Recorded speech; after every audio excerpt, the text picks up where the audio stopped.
जी students, next जो हमने पढ़ना था वो हमारे पास है इक्वेशंस वर्सेस इनइक्वालिटीज़। बहुत ही बेसिक चीज़ें हैं जो हमने जो है ना वो पहले भी देख चुके हैं, लेकिन मैं इसका थोड़ा सा रिव्यू करवाऊंगी कि क्या होती हैं हमारे पास इक्वेशंस और क्या होती है इनइक्वालिटी। तो हमारे पास इक्वेशन है mathematical statement where two expressions.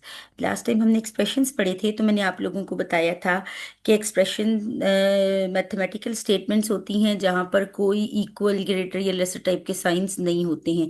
जैसे ये आप ये कह लें 2x+3, यहाँ पर जो लिखा हुआ this is an expression. 8x-9 ये भी एक एक्सप्रेशन है। ठीक है, are set equal to each other. तो आप लोगों के पास इक्वेशन क्या होती है जहां पर इक्वल साइंस आते हैं, जिसके लेफ्ट साइड और राइट साइड पर दोनों साइड्स पर एक्सप्रेशंस होते हैं और उनके दरमियान इक्वल साइन जो है वो एग्जिस्ट करता है। तो इसको आप लोग कहते हैं कि ये आप लोगों के पास इक्वेशन है। इनइक्वालिटीज क्या होती हैं, इसमें भी लेफ्ट और राइट साइड पर एक्सप्रेशंस होते हैं, लेकिन उन एक्सप्रेशंस के दरमियान जो रिलेशनशिप होता है वो greater than, less than, greater than, equals to, less than, equals to की फॉर्म में होता है।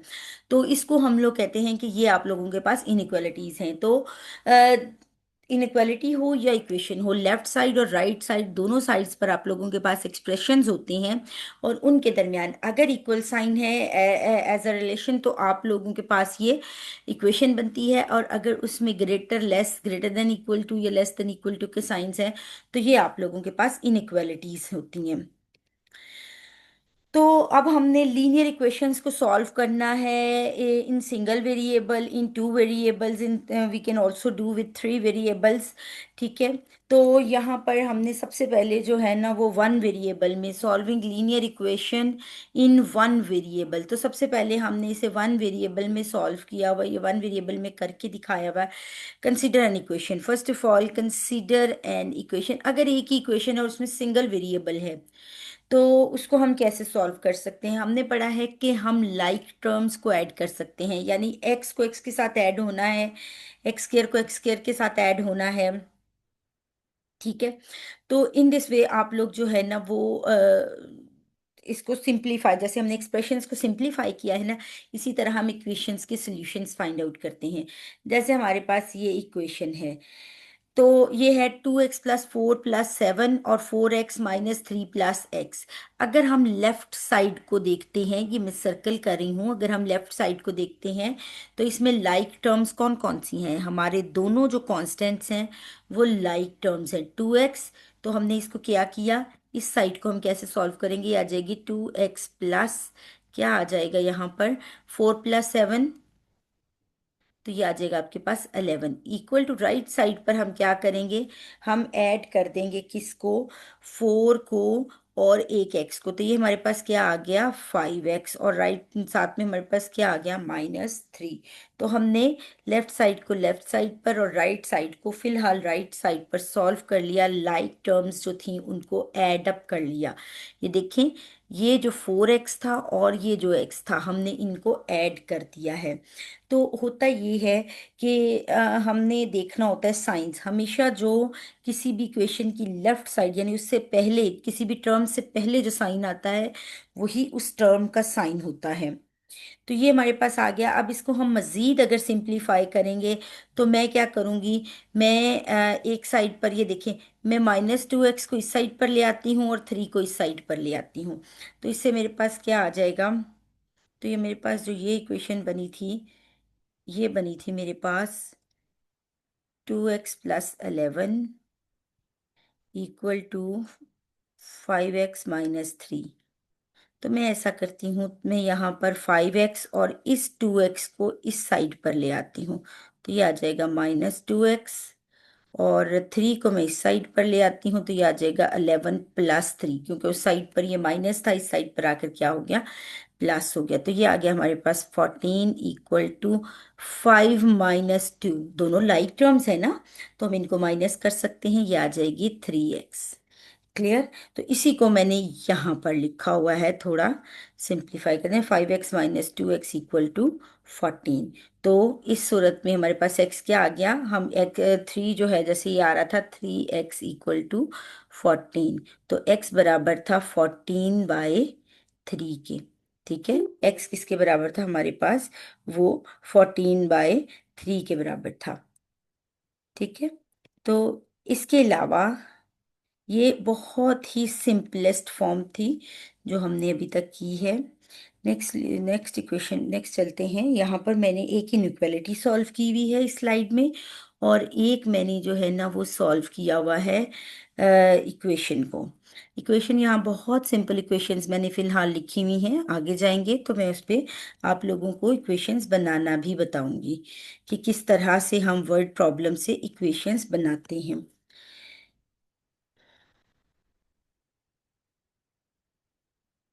तो ये हमारे पास आ जाता है, ये भी 5x + 2 = 12 है। तो 5x, तो मैं 12 2 को दूसरी साइड पे लेगी तो ये आ गया 12 - 2। 5x = 10, 12 में से 2 माइनस की 10, तो x = 2। You can also check this कि क्या आपने जो सोल्यूशन फाइंड किया है वेदर इट इज करेक्ट और नॉट। तो हम क्या करेंगे, 5x + 2, ये जो ओरिजिनल इक्वेशन थी हमारे पास, हम इसमें x की जो वैल्यू हमने फाइंड की है, क्या फाइंड किया हमने यहाँ पर? हमने 2 फाइंड किया है। x की जगह पे 2 पुट कर दिया। तो ये मैंने देखना है कि क्या लेफ्ट हैंड साइड और राइट हैंड साइड बराबर आती है। तो ये आ गया 10 + 2। राइट साइड पे 12 था, मैं एज इट इज लिखती जा रही हूँ, तो ये क्या आ गया 12। So our solution is true, left hand side is equal to the right hand side. You may check your solution by this method. फिर मैंने एक इनइक्वालिटी को सॉल्व किया हुआ है। इनइक्वालिटी में greater than, less than, greater than, equals to, less than equal to के sign exist करते हैं। ये वाले साइन जो हैं ये आप लोगों के पास बिल्कुल इक्वल साइन की तरह बिहेव करते हैं। हाँ, थोड़ा सा चेंज आता है। वो चेंज कहाँ आता है वो मैं आप लोगों को बता देती हूँ। ये देखें, ये इक्वेशन है हमारे पास, ये सॉरी इनइक्वालिटी है हमारे पास। तो हमने क्या किया, हमने सबसे पहले तो 2 को अंदर मल्टीप्लाई कर दिया। ठीक है, तो ये मेरे पास आ गया 2 2 = 4 और 2 4 = 8। तो ये आ गया ग्रेटर देन -6x + 7। ठीक है, तो ये आ जाता है -8x, और 6 इस साइड पे था तो मैं इसे इक्वल से इस साइड पर ले आई। इधर ये माइनस में था, इधर आके ये प्लस हो गया, तो ये आ गई मेरे पास equation -8x + 6x greater than 7 - 4, 7 - 4। तो ये आपके पास आ गया 7 - 4। ठीक है, तो 7 में से 4 को माइनस किया तो ये 3, आपके पास ये इक्वेशन आई -2x > 3। ये बिल्कुल यही साइन रहता है, किसी सूरत ये साइन चेंज नहीं होता। हाँ, जब तक कि आप ये वाला, ये जो ऑपरेटर है ना ग्रेटर देन का, ये कभी चेंज नहीं होगा, ये इक्वल की तरह बिहेव करेगा। लेकिन ये बदल जाएगा जब आप साइंस चेंज कर दोगे दोनों साइड्स पे। ये देखें, यहाँ पे क्या है, यहाँ माइनस साइन है, मैं चाहती हूँ इसको उधर ले जाया जाए। ठीक है, तो मुझे क्या करना होगा, दोनों साइड्स के साइंस चेंज करने होंगे। तो मैं कर देती हूँ x, यहाँ पे x क्या हो गया पॉजिटिव, और यहाँ क्या हो गया 3/2। अब साइन बदल जाएगा। हमेशा इनइक्वालिटी में यही डिफरेंस होता है कि इक्वल में साइन चेंज होते रहें, वैल्यूज चेंज होती रहें, इक्वल साइन इक्वल ही रहता है। लेकिन ग्रेटर देन का साइन अगर आप साइन चेंज करते हो तो लेस देन में हो जाएगा। लेस देन का साइन अगर आप साइन चेंज करते हो तो ग्रेटर देन में हो जाएगा। ये देखें, हम क्यों साइन चेंज करते हैं, हमें पता है हम क्यों इनकी डायरेक्शन चेंज करते हैं। देखिए, हमें पता है -4 छोटा है -3 से, ऐसा ही है। अगर मैं ऐसा करूं कि मैं दोनों साइड से साइंस कैंसिल कर दूं, मैं कर सकती हूं ना। तो 4 3, क्या 4 3 से लेस है? No, now the signs has been changed and 4 is greater than 3। that's why we have to change the sign, we have to change the direction of the operator। so यहाँ पर हमने क्या किया, हमने उसका, पहले वो लेस देन था, -4 was लेस देन -3, लेकिन जैसे ही हमने दोनों साइड्स के साइन चेंज किए तो साथ ही हमारा साइन जो है वो लेस देन के बजाय ग्रेटर देन में आ गया।